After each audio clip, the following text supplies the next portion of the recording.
So here we have a Pluckthum Waldzither.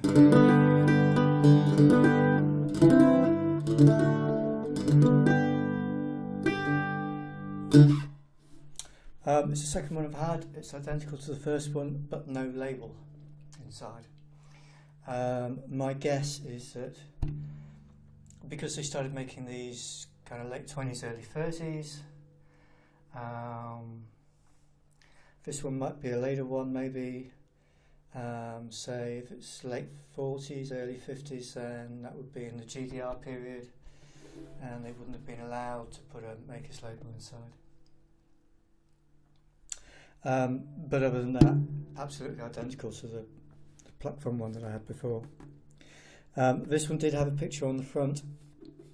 I haven't reinstated it on this one when I finish this one off. So work done on this one.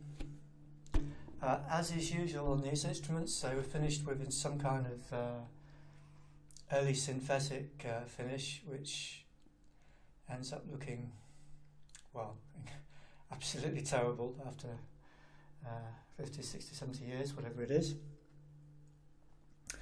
So it has been stripped and refinished. I've given this one a fairly minimalist refinish using Endurovar and it's satin, so I haven't taken it up to a high gloss. And to be honest, there's some fairly funky wood in this. You know, I mean, it's maple, there are some knots in it. And the top is similarly, you know, you can see there are black marks all over the place, which you can't really sound out. So it's probably better left satin actually than taken up to a high gloss, because you just see every single defect in intricate detail. So let's finish.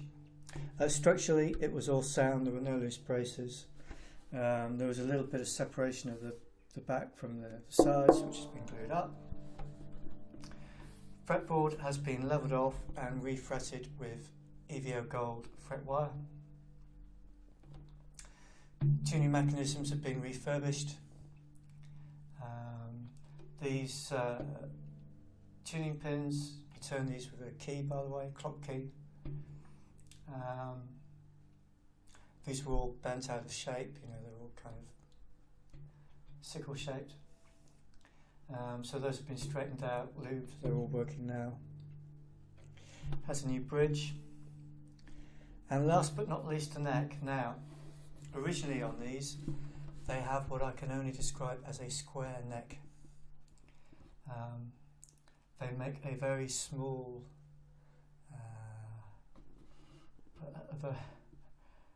kind of bit of help for the player by just rounding off the corners, but it's basically a square piece of lumber on the neck on these Pluckthum Waldzithers. So I have reprofiled the neck on this one. I wasn't brave enough to do it on the first one of these I had, because it was the very first instrument I restored.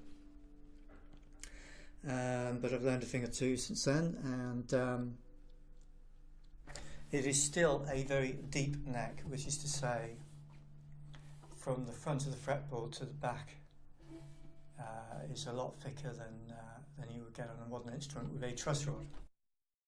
There's no truss rod in these. So that does make it a lot more comfortable to play. It is still a wide neck as well as a deep one, obviously with 5 courses. Yeah,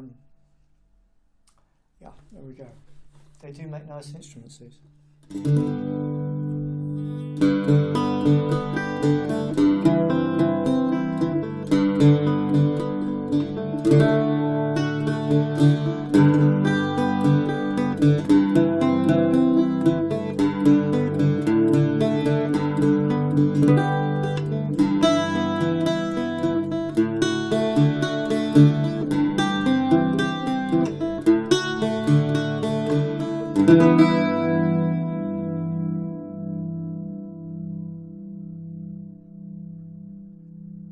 It does ring very well.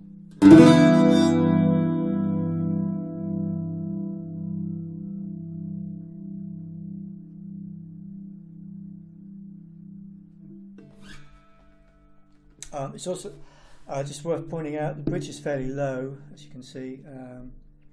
Works perfectly fine. There's a decent enough break angle there for it to work fine, but it does mean the strings are quite close to the top. So if you are a very deep picker, somebody who pushes the pick way down into the strings, you will be hitting the top on this one. Apart from that, it's fine.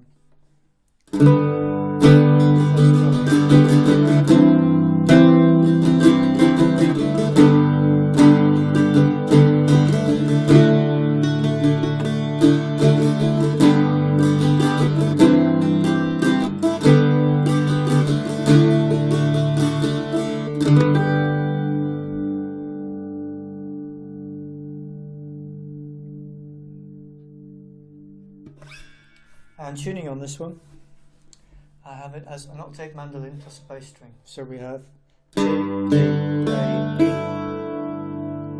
and then on the bass we have a low D.